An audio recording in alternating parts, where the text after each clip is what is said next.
మా క్లినిక్లో వచ్చే చాలామంది పేషెంట్స్లో నిద్రతో సఫర్ అయ్యే వాళ్ళు చాలామంది ఉన్నారు. వాళ్ళు అడిగే క్వశ్చన్ ఏంటంటే ఈ ప్రాబ్లం నుండి ఎలా ఓవర్కమ్ అవ్వాలని.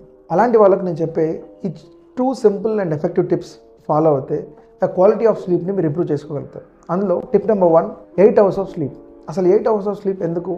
ఎందుకంటే బాడీకి రెస్ట్ అవసరం, బాడీ రిపేర్ చేసుకోవాలి, ఇమ్యూన్ సిస్టమ్ బూస్ట్ అవ్వాలి, హార్మోన్స్ అనేది బ్యాలెన్స్గా వర్క్ చేయాలి, బ్రెయిన్ ఫంక్షన్ ఇంప్రూవ్ అవ్వాలి, నెక్స్ట్ డే క్వాలిటీ ఆఫ్ వర్క్ని మనం ఇంప్రూవ్ చేసుకోవాలి.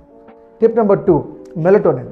మెలటోనిన్ అనే హార్మోను జనరల్గా ఈవినింగ్ టైంలో ఇంక్రీజ్ అవుతుంది. ఇది ఇంక్రీజ్ అవుతుందంటే పడుకోవాలని బ్రెయిన్ మనకు ఇండికేషన్ ఇస్తుంది. సో ఈ టైంలో స్క్రీన్ టైం ఇంక్రీజ్ చేసుకోవడం వల్ల మెలటోనిన్ అనే హార్మోన్ చాలా వరకు తగ్గిపోతుంది. ఇది తగ్గడం వల్ల క్వాలిటీ ఆఫ్ స్లీప్ అనేది చాలా మందికి ఉండదు. మినిమం 6 to 8 అవర్స్ ఆఫ్ స్లీప్ని మనం మెయింటైన్ చేస్తే మెలటోనిన్ అనేది ప్రాపర్గా రిలీజ్ అవుతుంది. న్యాచురల్గా స్లీప్ని మనం క్వాలిటీ ఆఫ్ స్లీప్ని ఇంప్రూవ్ చేసుకోవచ్చు. అండ్ ఈ వీడియో చూస్తున్న వాళ్ళలో ఎవరైనా కానీ ఇలాంటి ప్రాబ్లమ్స్ సఫర్ అవుతే స్లీప్ అని కామెంట్ సెక్షన్లో మెన్షన్ చేయండి. వాళ్ళకు డీటెయిల్డ్ పీడిఎఫ్ని మేము సెండ్ చేస్తాము స్లీప్ గురించి.